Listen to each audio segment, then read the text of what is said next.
in the last lecture, we were looking at value iteration, right? Where I was updating my value function using the Bellman update. Just like the value function, what we can define is a Q value function. And the Q value function computes the cumulative sum of rewards if I take a particular action in a particular state. So it is exactly like the value function, but the only difference is that it depends also on the action. It is sometimes this is also called the state action value function. And just like we wrote down the equation for value iteration, we can similarly write down it for Q value iteration. So over here, I have the updated Q value is the reward plus this particular term. Right. So now one thing you would notice is this max, has disappeared. Right. Why has this max disappeared? Because this Q value is with respect to a particular action. Right. And where does the max sit? The max is just sitting on the next states. So what I'm saying is the Q value of taking an action in a particular state is the reward that I'm going to get plus the probability by which I might transition into the next state, and what is the best act and what is the reward corresponding to the best action I can take in the next state. So this is Q value iteration, very similar to how we had value iteration. Now, what is the key difference over here? The key difference is that the Q value doesn't really depend on the policy. Right? Why is that? Because I'm actually conditioning on the action. And I'm finding the Q value of taking an action in a particular state. Versus contrast with value iteration, where I was just taking a value of a state, so it depended on my policy implicitly.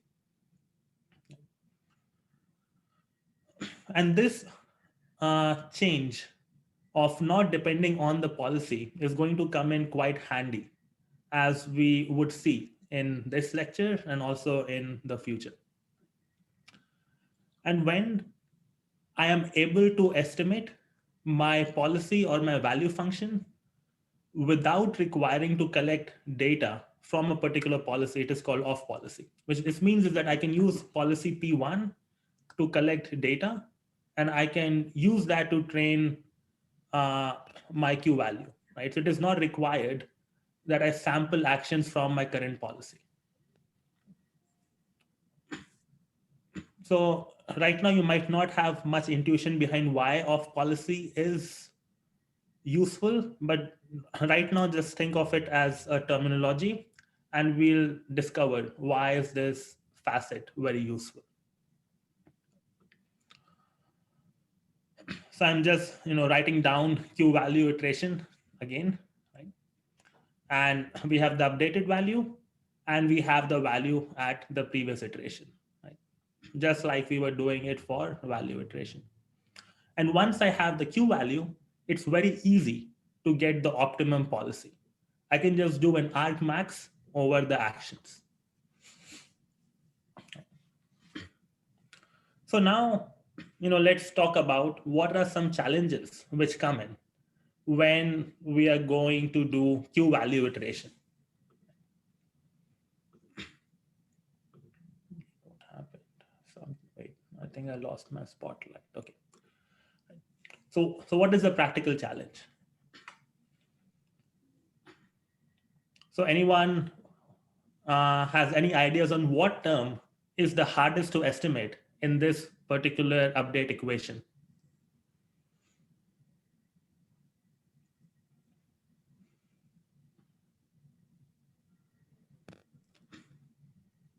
Any suggestions, ideas? The transition probabilities, right? So it's coming on chat. Some people are saying the transition probabilities, right? So this is something that we have assumed until now, right? So now what we want to do is we want to get rid of this assumption that we know what are the next states we are going to transition into. Right? So instead of assuming that I know the transition model, we are going to estimate it from data. And how do I get my data? I get my data by rolling out a trajectory. What do I mean by rolling out a trajectory? I have some policy, I run the policy, I get some data, and from that data, I'm going to estimate this. Right. So this data is also called as transition data. Now, how am I getting this data in the first place? I am in some particular state at say t-1 at some iteration. I'm in state s. I'm going to compute my max action. I'm going to execute that. We'll get the reward, and I'll end up in the next state s prime. Now, when I am in my next state s prime, I'm going to compute the target for the update. Now, what is the target? Target is pretty much this max value that I get plus the reward.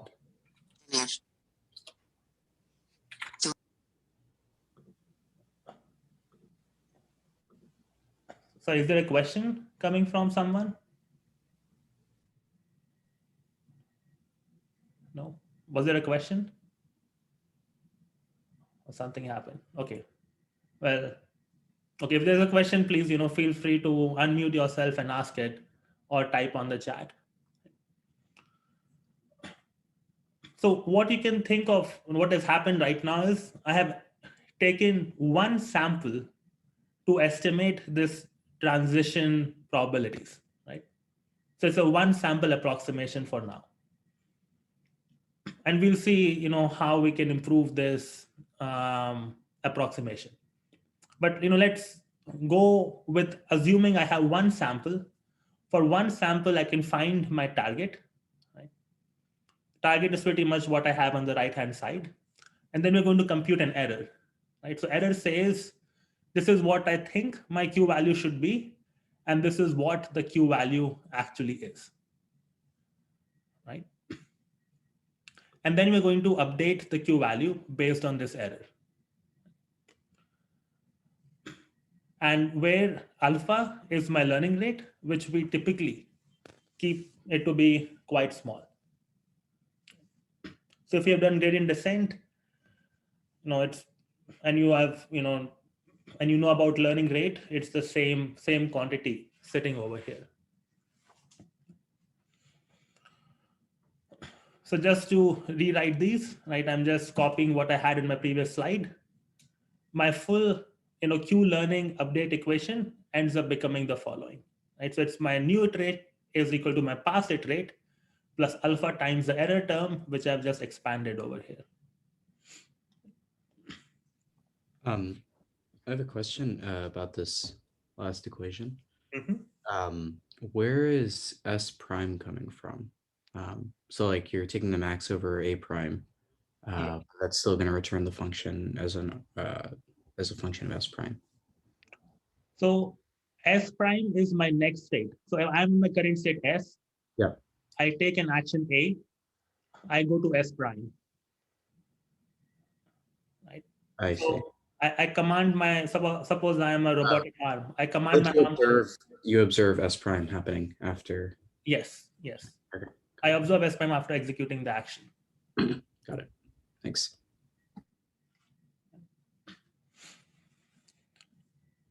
Okay, so now a couple of questions, come in. So the first question is, how do we initialize the Q values? So now let's look at how am I actually forming the policy from Q values, right? The way I form the policy is to take the argmax over my Q function, right? So this is a greedy policy, right? It just chooses the max action. So if we have done, homework number 1 in bandits, what happens if we end up doing a greedy search, right? We might converge to a suboptimal solution. So what are some ways to go beyond it, right? So one way to go beyond it is that if I'm initializing my Q values, we can initialize them to really large values, right? So the thing is, if I don't know something or how good the Q function is, I'm going to be very optimistic and initialize the Q values to be very large. What that will do is that will force me to explore all actions. Right? So that is, one practical, technique you can use if you are in the tabular setup and you can initialize the Q values for each state, action pairs. Okay. So now let's see if there's some questions coming up in the chat. So yes, gamma is missing. Sorry, there should be a term gamma which is missing from the equation. The proof of convergence is similar to the one for value iteration. That is also correct. Simon asks, I'm a bit confused. How can S prime be next step if we're evaluating at the previous time step t minus 1? So this is not the time step t minus 1. This is the previous value of the Q function. Does that make it clear, Simon? Okay. Any more questions over here? I have a question. Yeah. Before presenting the algorithm in order to update the Q value, we were when we look at the Bellman equation, we were summing over all the next states, like we are summing over all the S prime, and then I feel like when we look at the targets, we are no more summing over all the next states, but only on one next state. How it's possible? Yes. So in expectation, you will end up with the same result, right? So if you think about gradient descent and stochastic gradient descent, right, you can prove that if you only take one gradient, or you only take gradient for one example, and then you average it, then in expectation, gradient descent and stochastic gradient descent will come to the same solution, right? So similarly, you can think of it as if I sum up over many state action pairs, in expectation, I will end up with the same solution.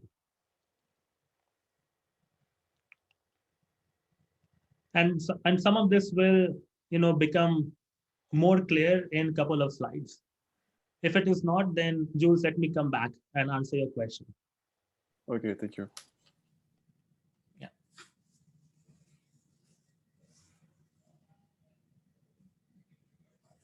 So there's a follow-up to Simon's question. Right. It says, so is the argmax over qt minus 1 trying to guess the reward of all future states? Yes, it is trying. It is my estimate of the reward I am going to get in the future, the sum of rewards. Yeah. Okay. So, let's look at what needs to happen if I want to move beyond the tabular setup, right? Or if my state space is continuous. How can we apply Q-learning in that case? Right? So what I can do in that case is I can have my state and the action, and I can have some function approximator, say a neural network over here. And that I can estimate with some parameters, or the parameters of my neural network are phi. Again, I have my data set.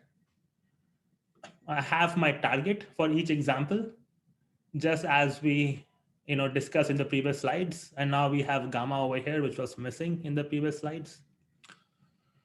And we are going to find the parameters which are going to minimize or put my Q values closer to my targets, right? Or they're minimizing my Q update error. So I get a data set, I compute the targets for him. What are the targets? Targets is what is my best estimate of the Q value given my data. And then I find the parameters phi which match this target. Then once I get a new set of parameters phi, I go back and then we find the new targets, right? And then we iteratively keep on repeating this process multiple times, say k number of times. Right? And overall, there's one more loop which is there, which is I'm collecting my data set. So this is what is called as fitted queue iteration algorithm. So over here, I'm computing the target for each data point, but I'm using all the data together to find my phi. So assume that if I could have visited all S, A, S prime, if I had all the transitions, then this equation would approximate or would exactly be, summing over all next states. Does this point make sense? Jules, can you see the connection between what we are solving over here and what we had before where we were summing over S prime? Yeah, perfectly. Okay. So this is going to be our fully fitted queue iteration algorithm, which generalizes queue learning to continuous state spaces. But for now, I'm still assuming my actions are discrete. And I'm going to keep that assumption for now. And in the last part of the lecture, we will make the action space be continuous. Okay. So now, okay, I can apply this algorithm to continuous state spaces. And now we are going to make the same point about off-policy learning, which is saying that given my state and the action, right, my targets and my transition is independent of pi, right? I don't need to get the data from my policy. What that allows me to do it is that even if I have some data set which is existing already, right, which I did not collect from my policy, I can do queue learning on that data set. So it decouples how do we collect data and how do we utilize the data to learn the policy. That is the decoupling we end up getting by off policy. So if you want to see it diagrammatically how this is happening, I have a policy from which I collect data. I could be collecting data from some other policy, that would be fine too. I improve my Q values and I keep on, doing this in a loop. Right? I iteratively perform this. Any questions on this part?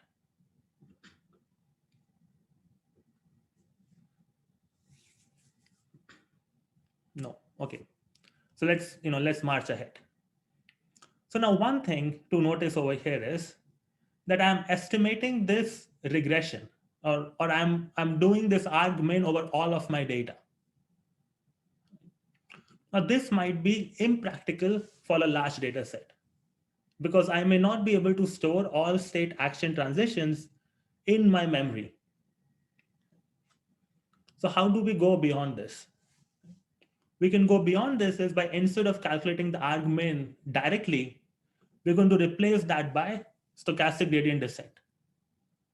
Where I'm going to sample some data and compute the gradient with respect to that and update my phi.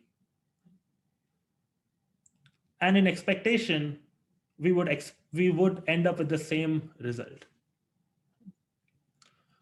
So now if you think of this is exactly parallel to what we discussed early on, where we were summing over all the state S prime when we were doing P of S prime given S comma A. And then we said in Q learning, I'm only doing it per example, right? But this is the equivalence over here. What we want to do is to update the Q values for the entire data set, but I can't show the entire data set, so I'm going to do it per example.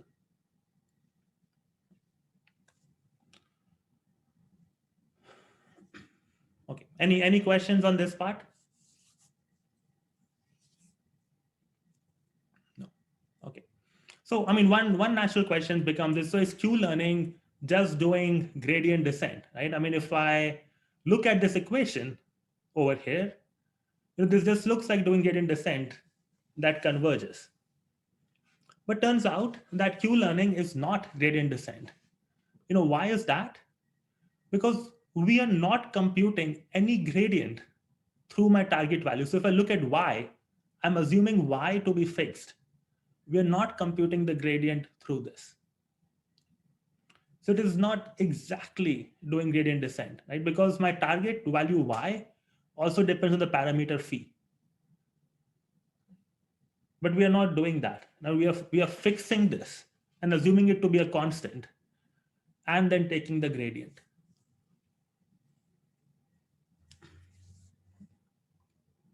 So Q-learning is not just gradient descent. Now, suppose we end up doing this process and we have a final policy. And what I do is, whenever my action is the argmax, I execute that action. Otherwise, I don't execute this action. And the question we have is, is this a good policy for training?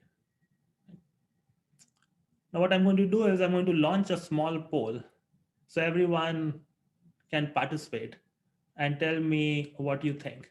Right? So we did this Q-learning update equations. We got the Q value. And then I'm choosing my best action by doing argmax. So is this a good policy for training or not?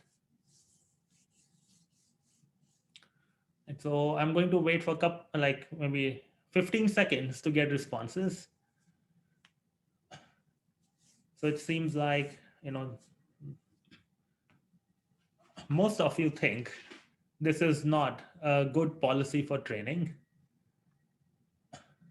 Okay, I'm going to close my poll now. So let's see what the results of the polls are. So, 26 of you thought this is not a good policy and 4 of you thought it is a good policy. So maybe for anyone who said this is not a good policy for training, why is that?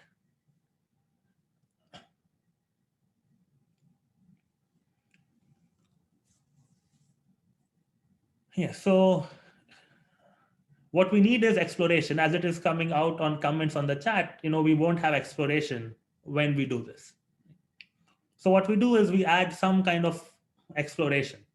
Now it can be epsilon greedy, as you saw in your homework, right, where I can choose the argmax with 1 minus epsilon and any other action with epsilon. Right? Or I could use some other distribution, right?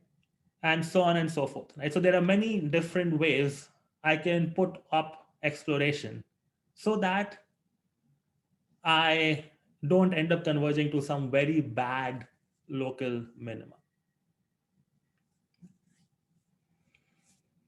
So there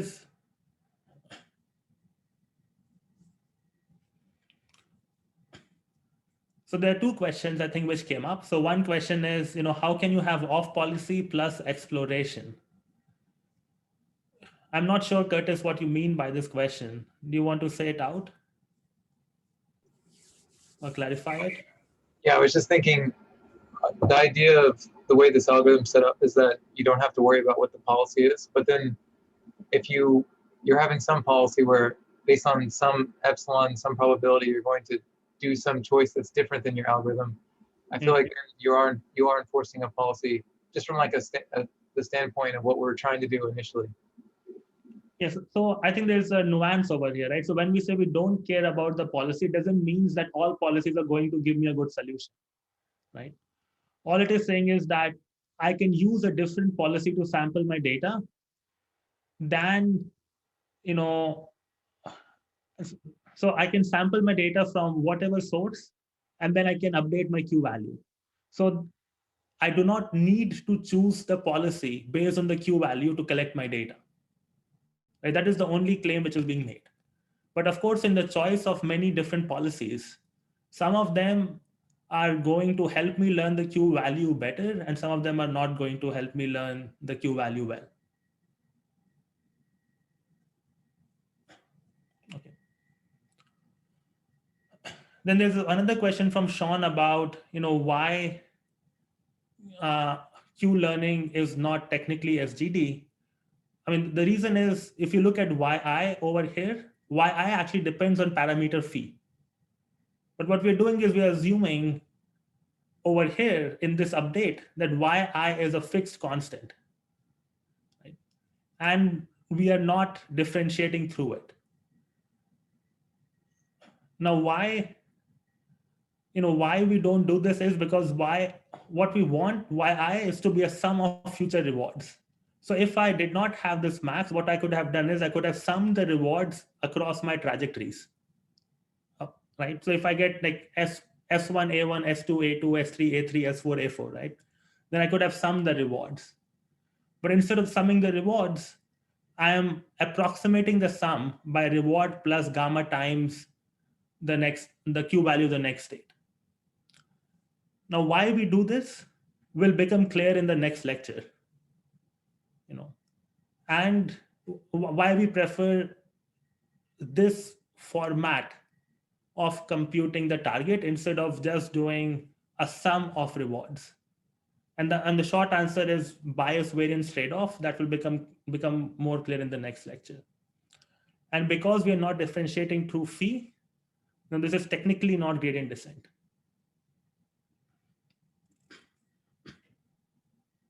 Okay. So now, one question comes up is, okay, we know how to go to continuous action spaces. So what about if we take this to Atari games and apply it? So I have my game screen. I have my neural network over here. My state could be, say, images that I pass in as input. And I'm going to choose to pass in 4 images so that I can also, get any velocity and acceleration information. And my output is going to be a Q value for each action. And we're going to use the epsilon greedy exploration scheme and then run it. So it turns out that if I just apply Q learning in a straightforward way, it does not really work on these Atari games, for example. So the question is, why not? So to understand this, let's consider the difference between reinforcement learning and supervised learning. So in supervised learning, when I have my training data, I can use that to learn my classifier. In reinforcement learning, I use my training data to learn my policy. And then I use the policy to collect my training data. So now what could happen is, if my policy goes into some local minima, then it would end up collecting data in that local minima. And then it will use that data to update its policy again, which will mean it will get further stuck in the local minima. Right? So there will be a vicious cycle which would be there, right? That if you end up in some bad part of the state space and you learn a bad policy, there's no escaping out of it. Versus in supervised learning, the data set is fixed, right? So suppose I take a batch of data and I fit to that batch of data, then I still have the opportunity to improve because the next batch might be very different. But in reinforcement learning, that is not the case, right? I am collecting data from the policy as I am learning. So therefore, reinforcement learning is much more likely to get stuck in these kind of local minimas. Does the problem make sense? Like why reinforcement learning might get stuck more easily than supervised learning? Isn't the point of exploration to kind of like prevent this problem? Like shouldn't using the epsilon greedy strategy, the epsilon whatever strategy avoid this? To some extent, so there's a trade-off which comes up, right? If you choose epsilon to be too high, then you won't be able to exploit, right? If exploration is too small, then you're going to get stuck. Right? So it's one way of trying to partially deal with this issue. But we'll try to see how we can do even better. Right? So Simon has a question, is it like using your model to label your own data pretty much, right? We are not labeling the data, but we are using the model to collect the data, and the label is coming from the reward, right? But we can think of it almost like that. So how do we overcome this problem? Right?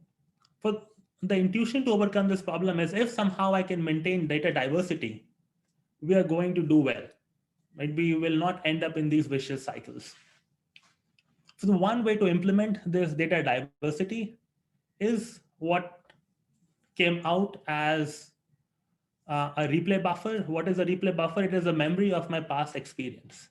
So what I do is, suppose I'm running my policy, I'm an iteration T. I run my policy, I get some data, but I also keep my data from my past, right? So I don't throw away that data. So now it is possible that some of this data might be close to the local minima I'm stuck with, but some of my previous data could have been farther apart. Right? So if I take a random sample from my replay buffer, it encourages more diversity. And then I update my neural network, I collect my data, and I add it back. So this is, like one trick which was proposed in the deep Q learning paper, was to use a replay buffer. So as you're collecting data from the policy, don't just update your Q function and throw it out, but maintain a history of that data.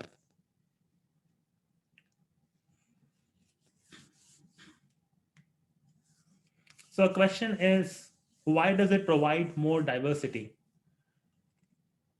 So compare two schemes. One scheme is, I have my current policy, I collect my data, I update my Q value, I throw out that data. Right? I get my new policy, I collect my data, update my Q function, throw out that data. Right? So that is scheme one. Now scheme two is, I am storing my data, I never throw anything out. Right? So now what would happen is, initially when you are starting off, you are exploring your state space, almost randomly. Right? So you have that data sitting in your memory. And as even if you end up in a bad local minima, you still have data from your previous interactions, which can help you come out of the local minima that you might be going into. Right? So it is just because I have more memory, it gives me more diversity as compared to just collecting data from my current policy.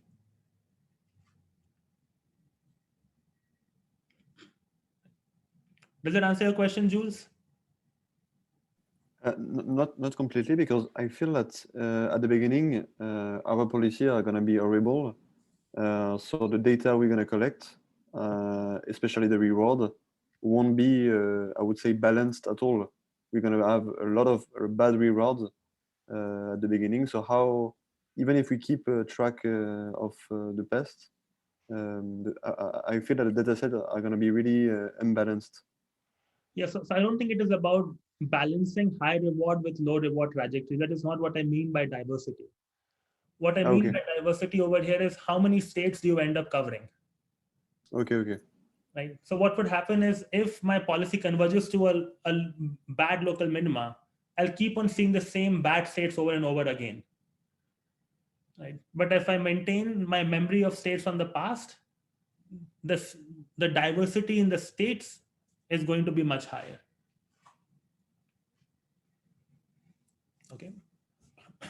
So that is, one thing, we can do to make reinforcement learning not get stuck, or at least Q learning not get stuck. So how does Q learning with replay buffer look like? I have some data set using some policy. I add it to my buffer B. We sample a batch. We update the Q function. We repeat. But even learning with replay buffer poses a challenge. Now, what is the challenge? The challenge is that my Q value that I want to approximate and my target come from the same parameters phi. Right? What that means is, that as I update my parameter phi, my targets are going to change. Right? To set differently, if a transition s comma a comma s prime is sampled in 2 batches, the targets are going to be different for it. Right? Because suppose I have a transition s comma a comma s prime now, I have parameters phi, and that gives me some target. But in the next iteration, if I see the same sample, because the parameters phi have changed, my target would have also been changed. Right? So think of solving linear regression where your what you want to predict y is always changing. That is not good. That causes instability problems. Compared it with with how we were doing fitted queue iteration. Right? Over here, there were no batches. We were taking the entire data at once and finding the optimal phi, and then repeat this process.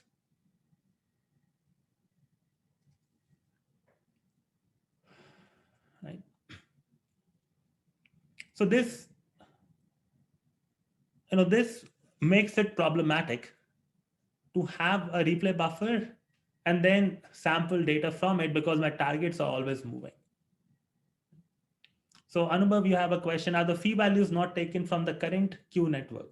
Right? So phi are the parameters of my current queue network. That is true. So why would your target values be moving, right? Because suppose my phi had value, say, so I had at time step t, I had phi t, right? I have transition s comma a comma s prime. Suppose the target was 3, right? At next time step, I get my phi s is equal to t prime, right? Or t plus 1. Now my target could be 5, right? Because my phi has changed, because my target depends on the phi. Okay.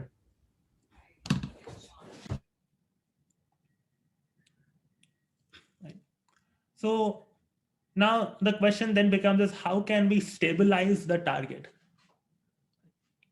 And for this, there's one method that we can use, is what is called as a target queue network, which means that what I'm going to do is I will try to have another queue function which doesn't depend on phi, but on some other parameters phi prime. Right? So this is not being updated as I am sampling data from my batch. Right? So targets are not changing anymore. Right? Because the targets don't depend on phi. So if I can do this, then I'm going to get stable targets. The problem is, how do I get this target queue network in the first place? So one thing which has worked well empirically is we can just use an old version of the queue network. Right? So I can use the old version of the queue network and just keep it at that. I'm not going to update its parameters at all. And this has shown to work quite well.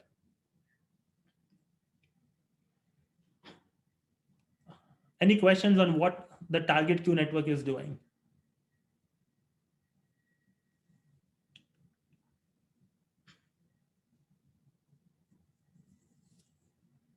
No? Makes sense? So either everyone is on the same page as me, or no one is on the same page as me. Okay, well, I'm going to trust you that if there's confusion on this, you're going to ask me or put it on the chat.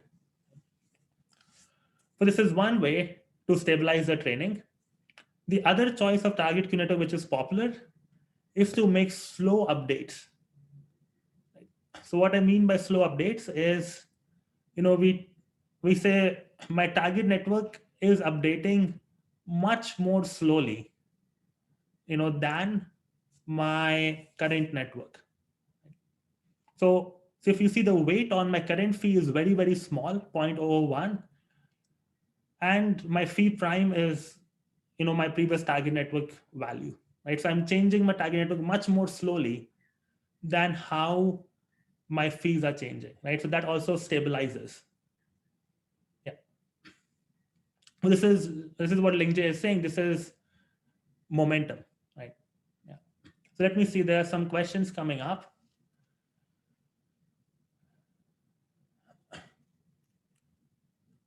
Are there any theoretical backings? So this is an empirical observation, Siddharth. There is no theoretical backing of why this should work. There are no guarantees that Q-learning should even converge in when we are dealing with continuous states. Right? There is no guarantee on that. And I think Dhruv, you had a comment that it's not intuitive that it converges. Well, there are no guarantees that it's going to converge. So these are some, you can call them as tricks that people put in when they discovered some problems, that we discussed previously. So there's one more question. Is the target queue network updated periodically? Yes, it is. Right. So you could say I'm updating it every, I update it after every k steps, for example, right over here. So if I take the full algorithm, I can update it every k steps.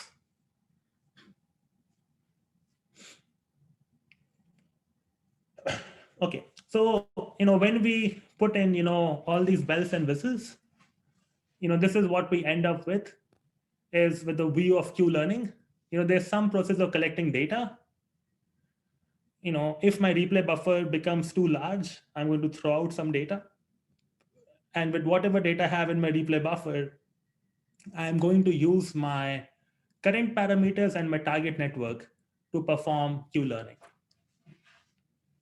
So with these changes, we pretty much were able to achieve the results that you are familiar with of beating human players at Atari games.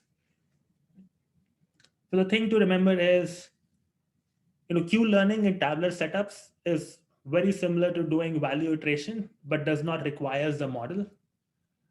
Then fitted Q iteration generalizes it to continuous state spaces. But the problem is that the number of samples might be too big.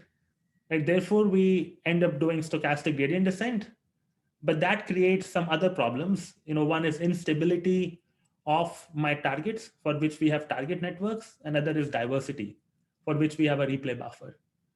Right? We put them together, and we can make these things to work reasonably well.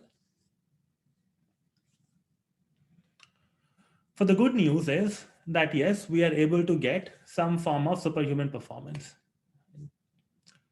The bad news is that even though we can get superhuman performance, these things are very sample inefficient. So for example, we need to train for 10 million frames to get good rewards. But how can I possibly take these many interactions in a real system, right? It may not be feasible. So these algorithms still remain sample inefficient.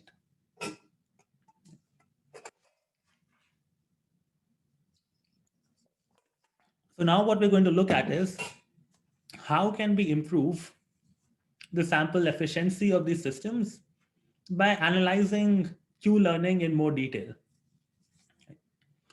So the first thing we can ask is how good are these estimated Q values in the first place?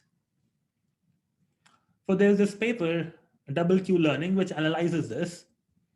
And what they found is that if I have the true Q value, which is a solid line, and if I take the estimated Q value which DQN found, then the estimated values are much higher than the true Q values. So what is happening is we are getting overestimation of Q value, and that in general leads to worse performance. So what I'm showing over here is, like these red curves are the performances that you're getting when we have overestimation.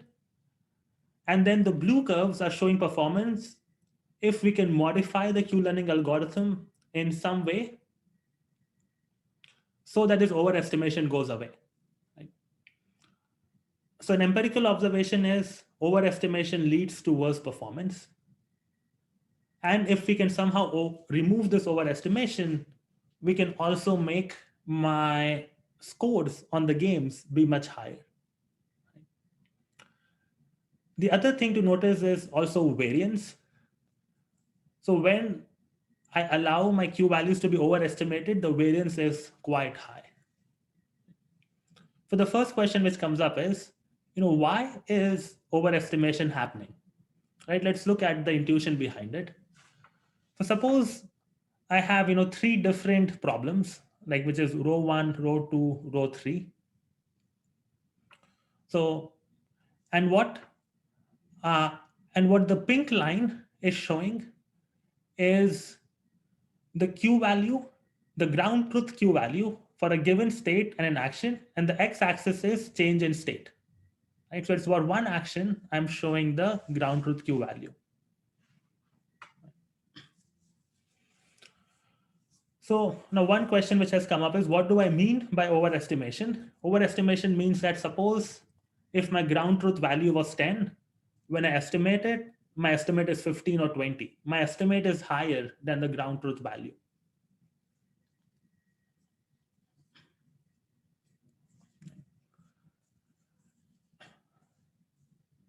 Okay. So now, now let's look at, so what I'm just showing you, I have Q for which is the ground truth Q, and I have my Q, which is estimated, right? So you would expect there to be some errors. That is what you can see between the green and the purple line, right? There are the errors in my estimation. But when I'm using Q learning, what I'm computing is actually a max over all possible actions. So let us assume that each of these green lines corresponds to the Q value for a different action. So what I'm going to now do is take a max over all of these actions. So let's look at this. Right? So I have my estimated Q value. It is the ground truth Q value plus some noise, which is my estimation noise. Right? I can write this down for all possible actions. And now what we do is, we compute the max with respect to the action, right? Which would be computing the max with all of the RHSs. So now for a moment, let's assume a special case because that allows us to give the intuition. The special case is assume that the state action values for all the actions, the ground truth value is the same, which is V of S. Right? For all actions, the ground truth Q function has the same value. So now, if I'm trying to estimate my Q value based on this, I'll get Vs plus max of all the noise terms. Right? So if my predictor is unbiased, right, so sometimes it's going to overestimate and sometimes it's going to underestimate. Right? But because I'm taking a max, this means that my estimate is always going to be higher. So the way to understand this intuitively is, see, if I have S comma A for different actions, right, at any state, for some actions, I might be over predicting, and for some actions, I might be under predicting. But if I take a max, then I'm always getting biased towards actions for which there's an over prediction or an overestimation. So this intuition, which we had, can always also be formalized. For example, if I have an unbiased estimator of my Q value, but there is some estimation error, and the estimation error is C, then we can show that there's a lower bound on the Q values we are going to estimate, and the lower bound is given by Vs plus a positive term, right? Where C is a constant and M is the number of actions, which means that I'm almost always overestimating my Q values. And this is what we can see empirically also. So I'm just plotting the maximum computed from my estimate versus from the ground truth. And what you can see is more often than not you're getting these overestimation happening. So now I'll stop and I'll see if there are questions.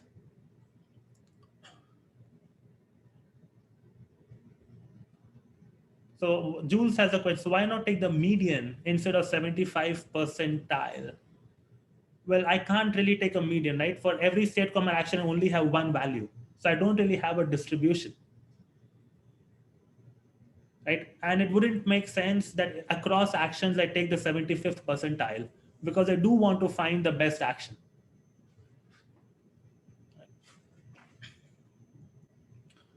So there's some other questions from Dhruv and Siddharth. Uh, so Dhruv and Siddharth, are your questions been answered or they're still pending? I was just wondering, how are these expected Q values evaluated for different games? So in the previous slide, it was a constant over the whole graph. So I was just wondering if Which one? You mean this one? No, you mean um, these ones? yeah, yeah. So how are these calculated? So this is, once you find the optimal policy, right? After you find the optimal policy, then you again run it to empirically estimate the true Q value, right? So you train for a very long time, you got the best policy, then you run the best policy and you find the sum of rewards. So why is it a constant, or is it an average of all the Q values? Shouldn't it depend on the state as well? So this will depend on the state as well. I think some of these might be for rewards which are sparse. You only get a reward when you do something, Okay. right? So And sorry. The x-axis is actually showing you the number of training steps, right? This is not showing you how the game is progressing. For the y-axis, the value estimate, and the x-axis is the number of training steps. Right? So what I've done is I've computed the true value after I train my policy, right? After I am at training, right? Suppose I'm at this point. I train, my policy is working very well, right? Then I go back and then I recompute the Q value with that policy. So if it would have been a dense reward setting, then I guess would we have gotten the same flat curve for the expected Q values? Yes. Sorry, I take back my sparse and dense reward statement. Yes, you would have got the same curve because this is just for a single policy, right? So as the training steps are happening, the policy is changing, right? So therefore, you're seeing the value estimates being different because you're learning the Q value over time, right? And the true Q value is an estimate coming from a converged policy in the end. I'm just evaluating it at different times in the training. Okay, got it. Thanks. So there's one more suggestion which came up, which is can we execute the same action multiple times and take the average? That wouldn't really help, right? So first is I cannot take the same action multiple times because if I execute an action, I go to my next state, I cannot reverse time and come back. One practical issue. Second is, even if I could reverse time and come back, it wouldn't help because my estimate is not going to change, right? The same action taken multiple times will still produce the same estimate from my neural network. So that wouldn't really solve the problem. So if you're interested in more, proof about how you can come up with this, you can look at this paper, deep RL with double Q learning. So now let's look at how can we solve this problem. Right? So the intuition. So let's go back to what we were doing. We had this target that we were trying to estimate. Oh, sorry, this is my Q learning objective function, right? So I had my target written over here. Let's look at this term. How do we compute this term? The way I compute it is first I find the best action, and then I apply the best, and then for that best action, I evaluate my Q function. So just for notational convenience, I'm going to call this argmax operator as A star. Right? So I have S comma A star. So now again, going back to the curve that we had, so each green line is for a different action. And what I'm plotting is, Q QTS comma A star, right? Which is for every state, I choose the best action for which I'm plotting my estimated Q value. So now the reason overestimation happens is because I am choosing my optimal action and also evaluating the action using the same parameters for phi. Right? What does this mean? I mean, consider the alternative where suppose I had some other estimator of Q, right? Say phi2. So if Q phi1 and Q phi2 are two estimators which are uncorrelated with each other, right, then it is possible that if I take the same action A star and I apply it, evaluate it using Q phi2, I might end up getting a different curve, right? So in expectation, Q phi1 and Q phi2 are going to match, right? But at individual states, their values can be different. So now, if I evaluate the action with respect to a different parameter, I can reduce the overestimation, right? For example, if I choose A star over here, the Q phi2 for A star is quite low, right? So by using two separate predictors, right? One which is used to choose the optimal action and the other which is used to evaluate the action, we can overcome this overestimation bias. Right? So what we are utilizing over here is that two predictors are uncorrelated with respect to each other, which helps me overcome this. And if I use these two different predictors of Q values, this is what we call as double Q learning, or DDQN for short. So another question which might come is, so, okay, how do I get this other predictor, right? So one thing you can do is you can just use your target network as a second predictor. And, in practice, the plots that I showed before, it, double Q learning overcomes the overestimation error bias and also improves performance.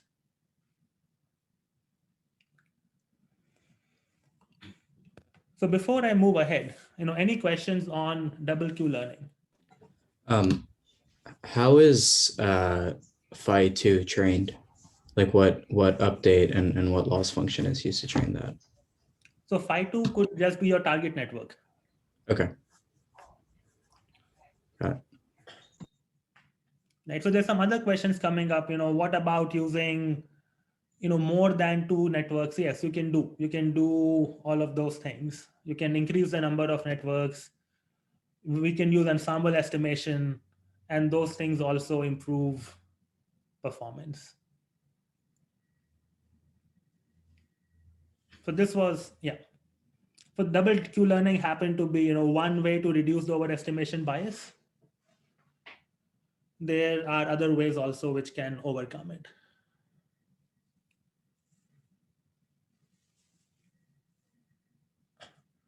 So there's one more question on the chat, which is, will predicting distribution of Q values for each action approximate it?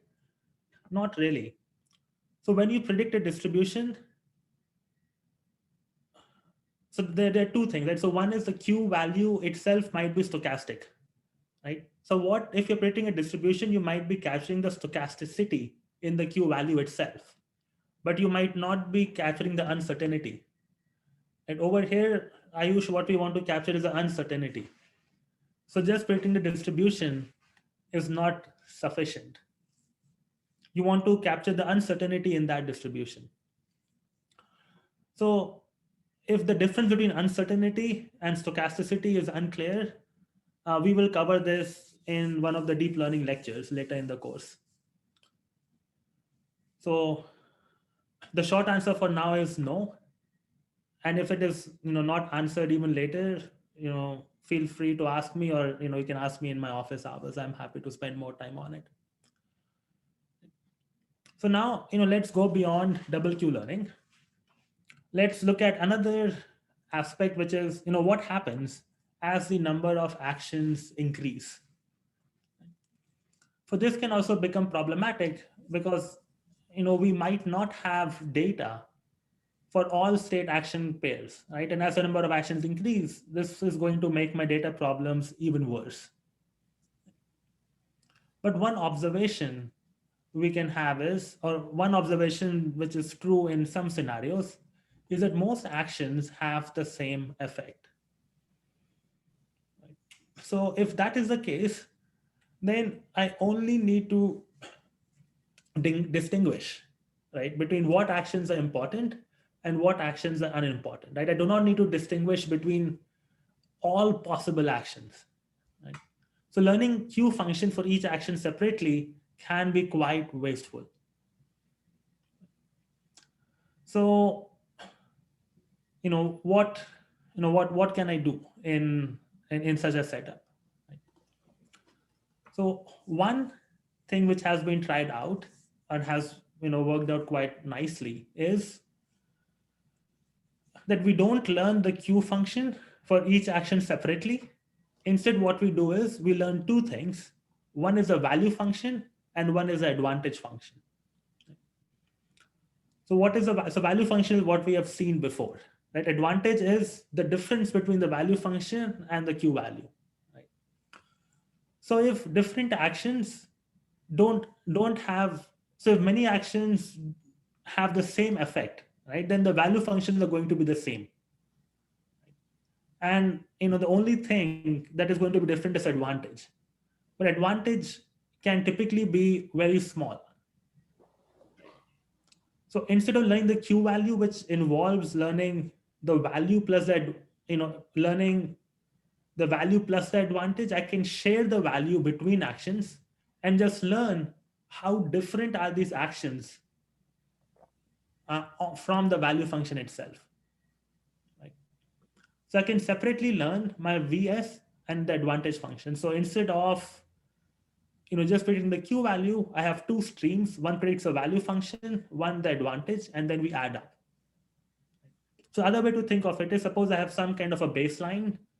Suppose my Q values were 11, 9, 8, 12, 7, and so on. Right? So I can learn the mean, which is 10.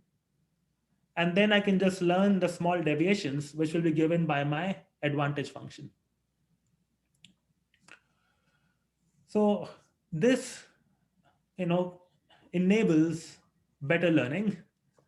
And this was the work which was presented some years back called dueling networks, which is specifically helpful as your action space increases.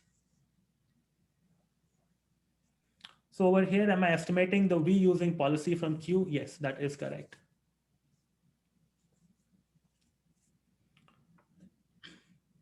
So now, let's look at some more improvements we can make to Q learning. So one thing we were looking at is we had the replay buffer and we were sampling data from the replay buffer to perform my Q update. And the way we were sampling the data was uniformly.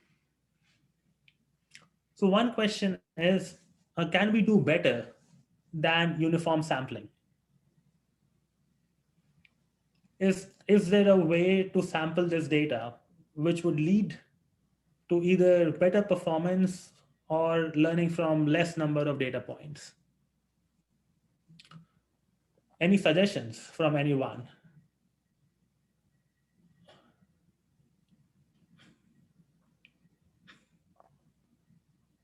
Or how could we sample better? Actually, can I ask a question about the replay buffer? Sure. Since this is in time, like imagine this is a game or it's a Mario level, and in the beginning, at 1, you're at the very start of the level, and at T, you're near the end. Like what's happening at a high level in terms of sampling? If you sample from this and you end up sampling 2 when in the game you're actually near the end, like what's really going on? How is it helpful to look at these earlier states in the beginning of the game when you're near the end?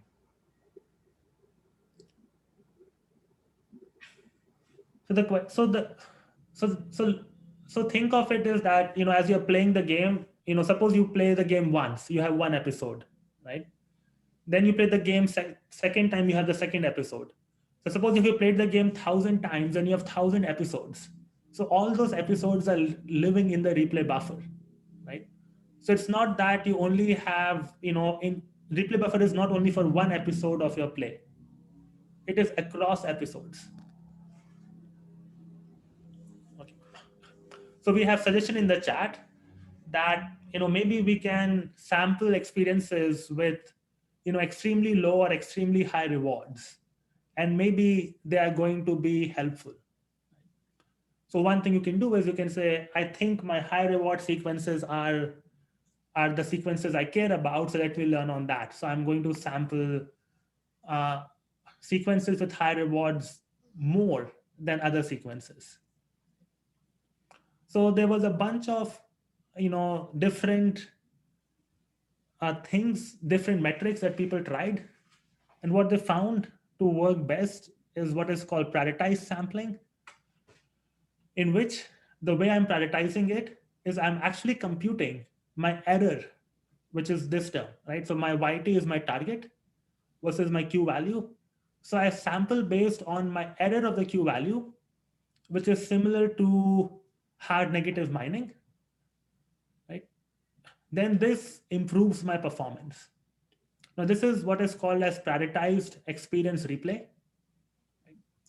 And what I'm showing you on this plot is, x-axis are different games. So if something is above, it has a positive Y value, it means that we are performing better than the baseline DQN. And the red and the blue are showing two different metrics which were used. And the blue one is the proportional metric, right, which we just saw before. So what this is showing is that by doing this prioritization of what experience I sample, we can improve performance. If you have a problem where like the credit assignment task is really hard, so say you have like really sparse rewards, then like sure you might have some tuples that ended up in really large reward, but presumably like the preceding tuples in that trajectory were also really good, but you wouldn't sample them using this method, right? With high probability, even though maybe you should. So we are not sampling tuples with high rewards, right? We are sampling tuples for which the error is maximum. Oh, okay, gotcha, got it. So we might still end up sampling this. Okay. So, so we talked about a couple of different improvements, right? We had the baseline Q learning agent, we added the replay buffer, we added target Q networks. Then we saw, problem with overestimation. We did double Q learning. We saw how we can improve my sampling. We also saw how to deal with, larger action spaces, right? So it turns out, we can, also study how these different improvements compare against each other, right? So over here, the gray line is the baseline DQN agent. The x-axis is showing the number of training data points, and the y-axis is showing, performance as compared to humans, right? And there's some score. Now, what you find is this is a gray baseline DQN agent. Now, if I do double DQN, which is a purple line, it improves in performance. Now, we talked about, prioritized experience replay, right? So if I include prioritization with double DQN, what we end up getting is the blue line. We also talked about this double, like this dueling DDQN. Sorry, we talked about dueling Q learning, which was when we separated the value function and the advantage. So if I combined double Q learning with dueling, we get the green line. But then there's some two things which I have not talked about, which is distributional DQN and noisy DQN.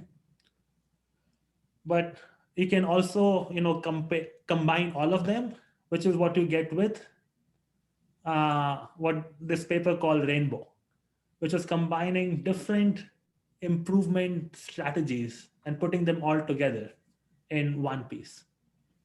So if you really want to look into more details, I would recommend, reading this paper, Rainbow. I think we discuss most of the improvements which go into getting a DQN agent to work well. A distributional DQN and noisy DQN, if we have time in the end for more, advanced topics, we have a few lecture slots open. We might end up covering over there if there is interest from the class. Right? Okay, so now, I'm going to stop on discrete actions and move to continuous actions. But before I do that, I'll wait to see if there are any questions on Q learning so far.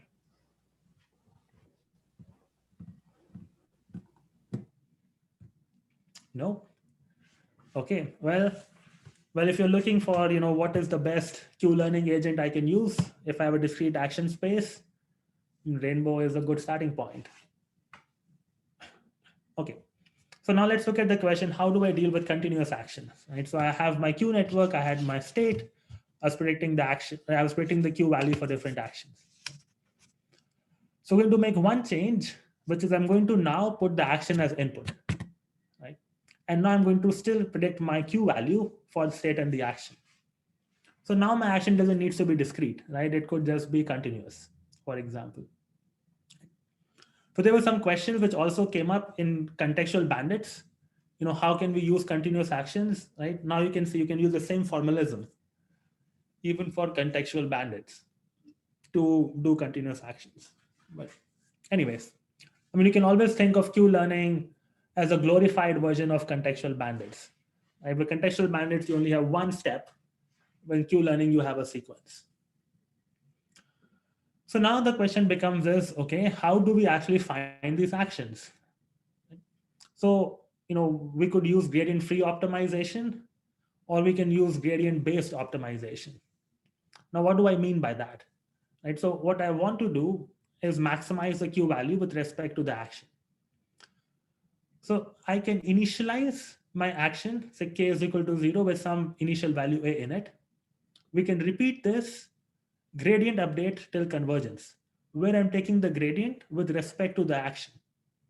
So I can do backprop and estimate the gradient with respect to my action, and then update my action and repeat it till the time my action has converged, and then return it. So we can use gradient-based methods to estimate the optimal action. So there are some things which are not very good about this process. One thing is that this process can be quite slow, right? Because you need to do multiple gradient steps. Second is this can be very sensitive to the choice of the initialization, and one can easily converge to a local minima. Right. Any questions on this part of how we can, if we have a Q value, how do we go to continuous actions, and how can I find the optimal action? No? Okay. So now let's see how we can overcome these issues. Right? So maybe instead of trying to optimize for the actions, how about we learn to directly predict the action? So the way we're going to do this is to have two networks. Right? One, which is predicting the action from the state, which we're going to call the policy network, and that original Q network. So we're going to learn a policy network which produces the action, which maximizes my Q value. So, this is what is typically called as the critic, and this is called as the actor. So actor proposes an action, and the critic criticizes it, saying how good is the action. And this, is the general class of methods called as actor-critic methods. So the intuition is essentially we want to take the gradient with the reward, but the reward is non-differentiable. So I'm going to use a function approximation to get the reward.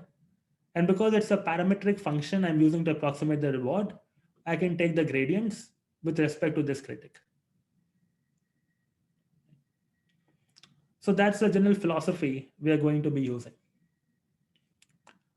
So one question which came up on the chat is, does this assume we have already calculated the true Q value, what we'll see is how to simultaneously update both the critic and the actor. So we will not assume that.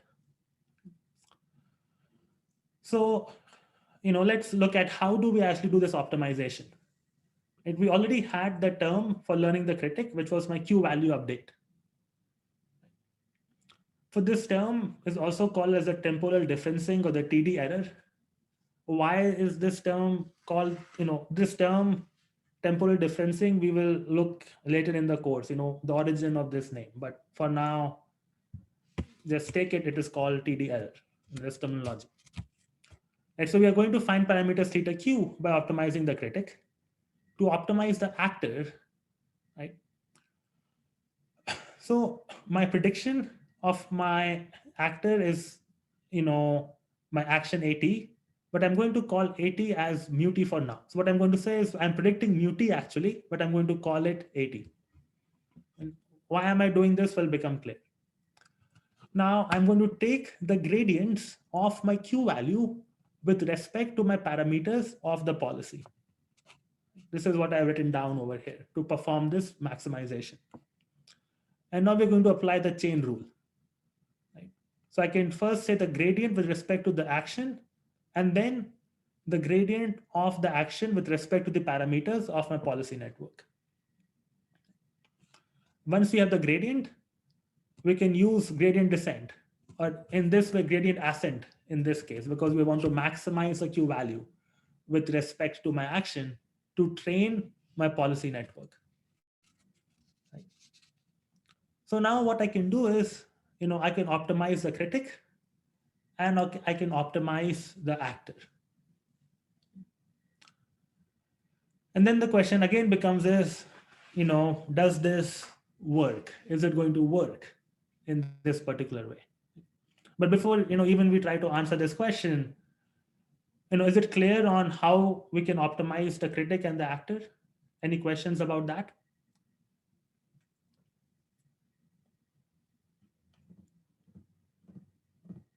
No? Well, it is straightforward chain rule. There's nothing more to it. So the question is, does it work? Now, we're also again going to do another poll to see what people think.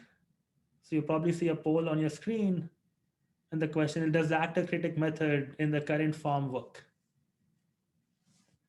Right, so let's take 20 seconds to do this poll.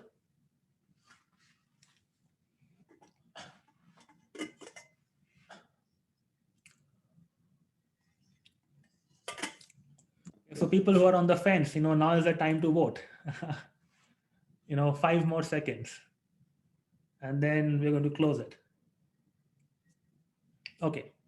So, let's close the poll. Let's see what people think. It's like 25% think it's going to work, and 75% think it's not going to work. Right? So it's less skewed than the last time. So, people who think it's not going to work, why is it not going to work? Anyone?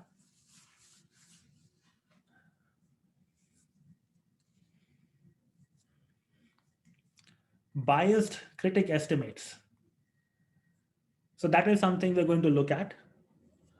But suppose if my critic estimates are not biased, hard to optimize jointly. That is also a problem. Risk of poor local minima. So I think these are all great points that you're raising, which could happen. And we are going to look at some of these points. But I think an even more critical point is that there is no exploration over here, right? I'm directly predicting my actions from the state. We do need to have some exploration. Otherwise, we'll end up getting stuck in a minima. So what we're going to do is we're going to add some noise term over here, right? Mu t plus nt. So I'm predicting mu t. I'm going to add some noise. And this noise could be sampled from a Gaussian with variance sigma. That is one possibility. There are more advanced versions of also having noise. So sometimes you might say is that my noise at different time points should be correlated. instead of it being independent at every time point. Right? So there's an alternative called this Ornstein-Uhlenbeck process, which models Brownian motion. Something out there to know. But I think the most important takeaway is we need something to explore. Now, if we put all of these things together, this is what leads to this DDPG algorithm, or deep deterministic policy gradients. Right? So let's just walk through how this algorithm works. We randomly initialize the critic network and the actor network, right, with weights theta q and theta mu. And then, as we talked about, we will have a target network and we will have my replay buffer. Now we have our observation S.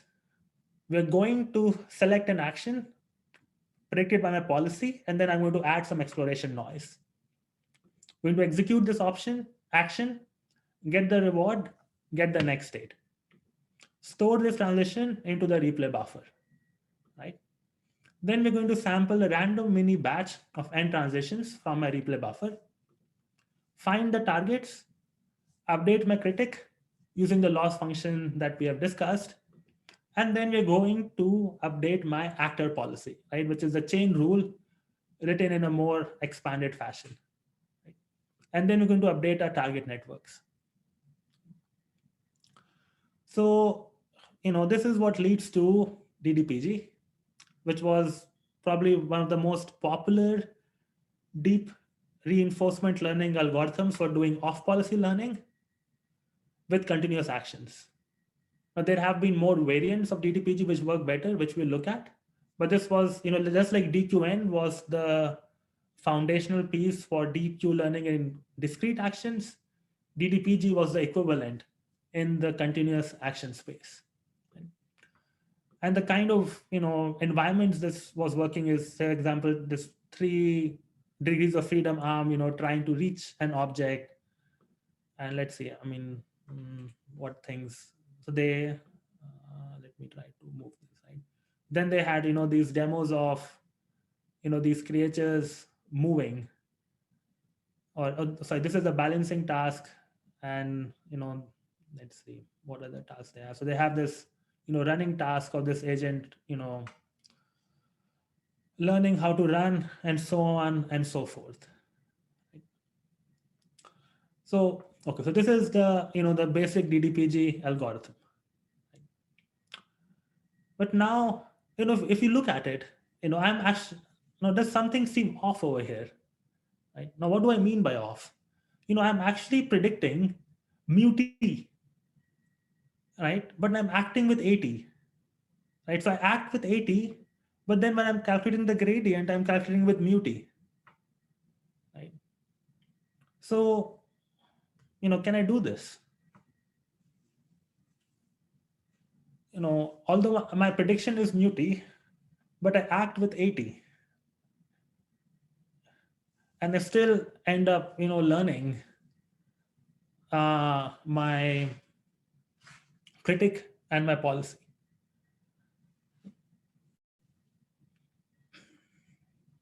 So, turns out that we can do this because Q learning is off policy, right? I don't need the policy network and the Q network to come, or I don't need to update the Q network from the same policy as the policy network, right? I can just use a different policy. Right? So that is not required to do it. And one question which came up was, why we're using stochasticity? Why do we want stochastic policies? And in the previous lecture, and we said to explore. And this is where you can see it, right? That we are actually using the stochastic policy for exploration. Now, could something else go wrong over here? Right? Turns out something else can also go wrong. And this was preempted in the chat. And the preemption is that, I have my Q value, but I'm approximating the Q value through a critic, right? So if my approximation is not perfect, my actor gradients are going to be noisy, right? Because if my critic is not perfect, I take a gradient through the critic, I might, even increase the noise, right? So when I take the gradient to the policy network, it may not even be a ascent direction eventually. So this is a risk that we run into. So I'm going to stop over here, and we're going to build upon this risk a little bit and try to see how we overcome it